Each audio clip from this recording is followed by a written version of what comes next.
Everyone, आज के इस वीडियो में हम 9th क्लास के सिविक्स बुक के 3rd चैप्टर के नेक्स्ट टॉपिक को पढ़ने वाले हैं, जिसका नाम है वोटर्स लिस्ट यानी कि मतदाता सूची। जैसा कि हमने इसके पहले वाले टॉपिक में पढ़ा था कि रिजर्व्ड कॉन्स्टिट्यूएंसीज क्या है, उसके पहले के टॉपिक में हमने पढ़ा कि इलेक्टोरल कॉन्स्टिट्यूएंसीज क्या है। इन सभी टॉपिक्स के बारे में पढ़ के हम समझेंगे कि भारत में होने वाले जो चुनाव हैं उसकी क्या प्रक्रिया है, उसकी क्या विशेषता है और किन विशेषताओं को ध्यान में रखते हुए हम भारत के चुनाव को लोकतांत्रिक चुनाव का नाम देते हैं। इन्हीं अर्थ को समझने के लिए हमने सबसे पहले इलेक्टोरल कॉन्स्टिट्यूएंसीज के बारे में समझा कि आखिर क्षेत्र होते क्या हैं।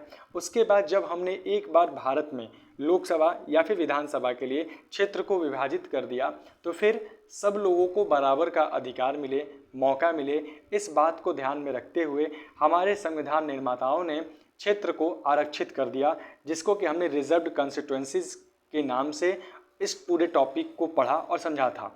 आज के इस टॉपिक में वोटर लिस्ट में हम समझेंगे कि मतदाता सूची होता क्या है। Once the constituencies are decided, the next step is to decide who can and who can not vote. एक बार जब निर्वाचन क्षेत्र का फैसला हो जाता है तब यह तय किया जाता है कि कौन व्यक्ति वोट दे सकता है और कौन नहीं। This decision can not be left to anyone till the last day. इस निर्णय को, इस फैसले को अंतिम दिन तक के लिए किसी के भरोसे हम नहीं छोड़ सकते हैं और नहीं छोड़ा जा सकता है, क्योंकि ये बहुत ही महत्वपूर्ण बात है कि आखिर चुनाव का समय आ गया और उस क्षेत्र के कितने व्यक्ति वोट देने के लिए योग्य हैं और कितने व्यक्ति वोट देने के लिए योग्य नहीं हैं। इस बात को मैं एक उदाहरण के द्वारा समझाता हूँ। सपोज करिए अगर आपकी उम्र 14 या फिर 17 वर्ष की है तो हो सकता है कि आप इस चुनाव में वोट ना डाल पाएँ, लेकिन जब 5 साल के बाद फिर से जब चुनाव होगा तो आपकी उम्र 17 और 5 यानी कि 22 वर्ष की हो जाएगी, तो उस समय आप वोट डालने के लिए योग्य हो जाएंगे। तो जाहिर सी बात है कि इसके पहले वाले चुनाव में आपका नाम मतदाता सूची में नहीं था, लेकिन अब ज़रूरी हो गया है, चूँकि आप योग्य हैं तो आपके नाम को उस मतदाता सूची में डलवाना। दूसरी बात, बहुत से ऐसे लोग होते हैं जो चुनाव में वोट को देते हैं और वोट देने के बाद कुछ समय के बाद बूढ़े लोगों की मृत्यु हो जाती है, तो उनका नाम सूची से निकलवाना भी होता है। तो ये कहीं ना कहीं चुनाव का एक महत्वपूर्ण काम होता है और इसे हम किसी दूसरे के भरोसे नहीं छोड़ सकते हैं। In a democratic election, the list of those who are eligible to vote is prepared much before the election and given to everyone. किसी भी लोकतांत्रिक चुनाव में उन सभी लोगों का जो चुनाव में वोट देने के लिए योग्य हैं, उनकी सूची को चुनाव से बहुत पहले तैयार करा लिया जाता है और उनके पास पहुंचा भी दिया जाता है। तब हम जानते हैं कि लोकतांत्रिक चुनाव में मतदान की योग्यता रखने वाले लोगों की सूची चुनाव से काफ़ी पहले तैयार कर ली जाती है और हर किसी को दे दी जाती है। ठीक है। And this list is officially called the electoral roll and is commonly known as the voters list. और इस सूची को आधिकारिक रूप से मतदाता सूची कहते हैं और आम बोलचाल की भाषा में हम इसे वोटर लिस्ट का भी नाम देते हैं। This is an important step for it is link to the first condition of a democratic election. और लोकतांत्रिक चुनाव में अगर मैं बात करूं तो ये एक महत्वपूर्ण कदम होता है, क्योंकि ये कदम और वोटर लिस्ट यानी मतदाता सूची सीधे तौर पर हमारे लोकतांत्रिक चुनाव को प्रभावित करती है। Everyone should get an equal opportunity to choose representatives, क्योंकि इसी मतदाता सूची के तहत हम लोगों को उनका अधिकार दिला पाते हैं कि वे सभी लोग अब वोट डालने के लिए योग्य हैं, और ये भी बात समझाते हैं कि उनका एक व्यक्ति का एक वोट है, उस एक व्यक्ति का एक ही वोट और उस एक वोट का एक ही कीमत है। किसी भी प्रकार के हम जेंडर यानी कि लिंग के अनुसार फीमेल और मेल यानी कि महिला और पुरुष में भेदभाव नहीं करते हैं। ऊंच नीच यानी कि कास्ट के अनुसार हम नहीं करते हैं। रिलीजन के अनुसार हम किसी धर्म के अनुसार भी हम भेदभाव नहीं करते हैं। तो ये जो सूची है उसमें हम किसी भी व्यक्ति को जब देते हैं तो उसके तहत हमारा उद्देश्य ये होता है कि आप वोट देने के लिए योग्य हैं, आपका वोट और दूसरों का वोट बिल्कुल एक समान है और उन सभी वोटों का एक ही मूल है। ठीक है। Earlier we read about the principle of universal adult franchise in practice it means that everyone should have one vote and each vote should have equal value. अब जैसा कि मैंने बताया कि मतदाता सूची को तैयार करना एक महत्वपूर्ण कदम है, क्योंकि इसका सीधा संबंध हमारे लोकतांत्रिक चुनाव की पहली शर्त पर अपने प्रतिनिधि चुनने के लिए हर किसी को समान अवसर मिलने का दावा भी करता है। कौन? ये मतदाता सूची।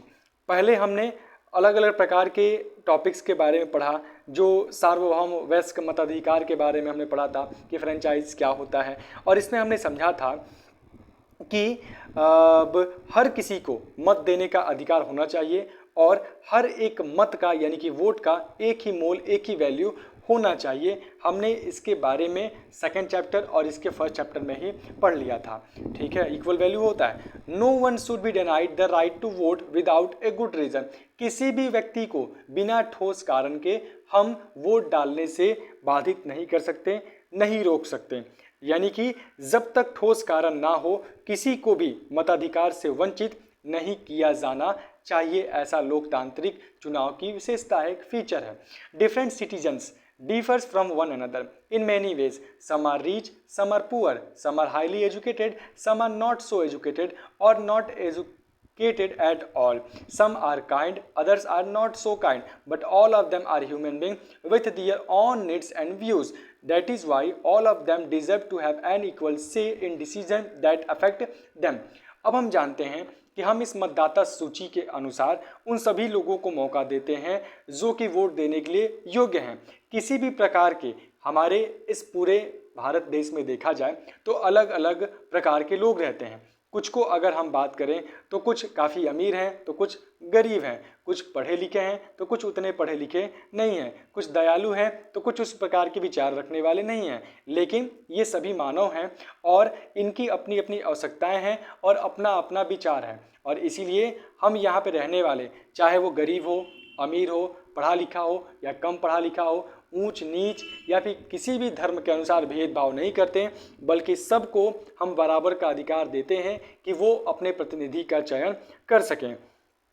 अब देखो, जो हमारे यहाँ अलग अलग प्रकार के नागरिक अनेक मामलों में एक दूसरे से भिन्न होते हैं। हम जानते हैं कोई अमीर है तो कोई गरीब है, कोई बहुत पढ़ा लिखा है तो कोई कम या एकदम अशिक्षित है, कोई बहुत दयालु है तो कोई नहीं है, पर हर कोई इंसान तो है, उसकी अपनी विचार है, उसके अपने ज़रूरत हैं, उसका अपना ओपिनियन है, और ये हमारे समाज में एक महत्वपूर्ण योगदान देता है। इसलिए सभी को प्रभावित करने वाले निर्णयों में सबकी भागीदारी होनी चाहिए, क्योंकि सब मिलकर अपने उस प्रतिनिधि का चयन कर रहे हैं जो आने वाले 5 वर्षों तक उनके विचारों को संसद भवन में रखेगा, उनके लिए अच्छा काम करेगा, ताकि वो अपने क्षेत्र के पूरे जनता को, पूरे लोगों को अच्छे तरीके से शांतिपूर्ण माहौल दे सके।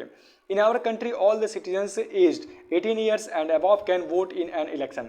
जैसा कि हम जानते हैं कि हमारे देश में सभी नागरिक जिनकी उम्र 18 वर्ष की है या फिर 18 वर्ष की अधिक की है, यानी कम से कम 18 वर्ष की अगर आपकी उम्र है तो आप वोट देने के लिए योग्य हैं। Every citizen has the right to vote regardless of his or her caste, religion or gender. जैसा कि हम जानते हैं कि नागरिक की जाति, धर्म, लिंग चाहे जो कुछ भी हो, उसे मत देने का अधिकार एक लोकतांत्रिक चुनाव में होता है। Some criminals and persons with unsound mind can be denied the right to vote but only in rare situation.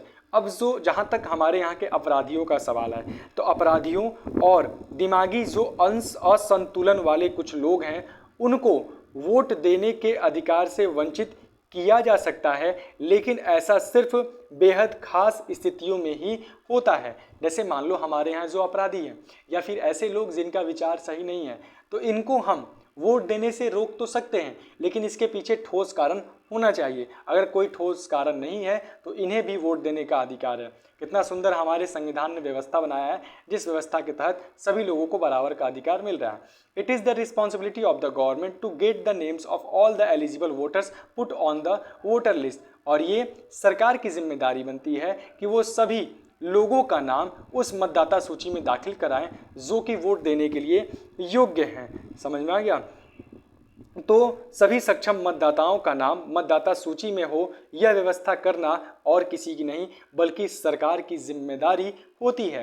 As new person attend voting age, names are added to the voter list, names of those who move out of a place और those who are dead are deleted. जैसा कि हम जानते हैं, नए व्यक्ति, नए लड़के जो कि वोट देने के लिए अब योग्य हो चुके हैं, उनके नाम को सूची में दाखिल कराया जाता है। और वहीं पे ऐसे लोग जो एक क्षेत्र से दूसरी जगह चले गए हैं और ऐसे लोग जो कि डेड कर चुके हैं, जो मर चुके हैं, उनके नाम को सूची से मिटाना होता है। जैसा कि हम जानते हैं कि हर अगले चुनाव में नए लोग मतदाता के रूप में निखर कर आते हैं, उनकी उम्र योग्यता से हो जाती है तो उनका नाम सूची में दाखिल कराना पड़ता है। और साथ ही साथ ऐसे लोग जो कि मतदाता सूची से और उस क्षेत्र से हट चुके हैं, वो डेथ कर चुके हैं, उनकी मृत्यु हो चुकी है, तो उनका नाम वोटर लिस्ट से हटाना होता है।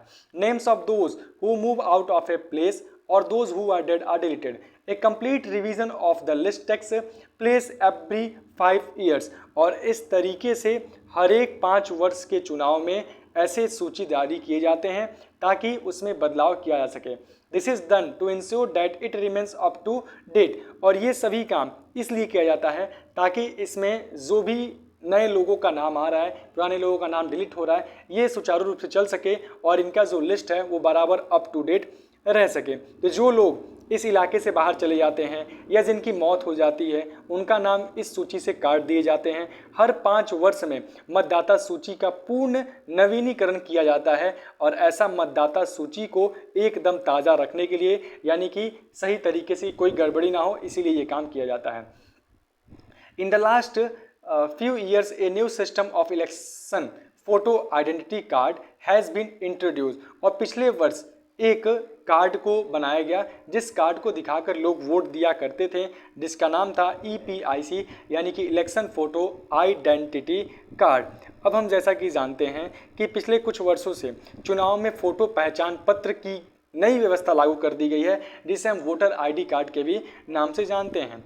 The government has try to give this card to every person on the voter list. और सरकार ने अपना भरसक प्रयास किया कि उन सभी लोगों को वोटर ID कार्ड दिला सके जो कि वोट देने के लिए योग्यता रखते हैं। The voters are required to carry this card when they go to vote so that no one can vote for someone else. और एक और व्यवस्था, इस व्यवस्था के तहत वो सभी लोग जो कि बूथ पर अपना मतदान देने के लिए जाते हैं तो उनके पास ये वोटर ID कार्ड ज़रूर होना चाहिए। अगर ये कार्ड उनके पास नहीं होता है तो वो उस समय वोट नहीं दे सकते थे। और ये व्यवस्था इसलिए था ताकि एक व्यक्ति के जगह पर कोई दूसरा व्यक्ति वोट जाके ना डाल पाए, इसीलिए ये व्यवस्था किया गया था। But the card is not yet compulsory for voting. लेकिन आज के दौर में इस कार्ड को महत्वपूर्ण माना तो जाता था लेकिन उतना इंपॉर्टेंस अब नहीं है, क्योंकि इसके लिए हम अलग अलग प्रकार के कार्ड दिखा के भी अब वोटिंग करा सकते हैं। For voting the voters can show many other proofs of identity card, the ration card और द ड्राइविंग लाइसेंस। यानी कि आज के समय में हम अपना वोट डालने के लिए ना सिर्फ केवल वोटर ID कार्ड बल्कि अगर आपका ड्राइविंग लाइसेंस है, अगर आपका आधार कार्ड है, अगर आपका पैन कार्ड है, अगर आपका राशन कार्ड है, अगर आपका पासबुक है, बैंक पासबुक, अगर आपका पासपोर्ट है, या फिर अगर आप किसी सरकारी कर्मचारी के रूप में कहीं काम करते हैं तो उसका कार्ड है, तो उन कार्ड्स पे भी आप वोट दे सकते हैं। जैसा कि हमने समझा कि किस तरीके से वोटर्स की सूची तैयार कर दी जाती है और इसमें हमने पूरी बात समझ लिया कि वोटर लिस्ट कैसे बनता है। तो अगर आप पढ़ रहे हो तो आप भी कॉशियस रहो कि आने वाले चुनाव में आप भी अपना नाम वोटर लिस्ट में अपडेट करा सको। जय हिंद।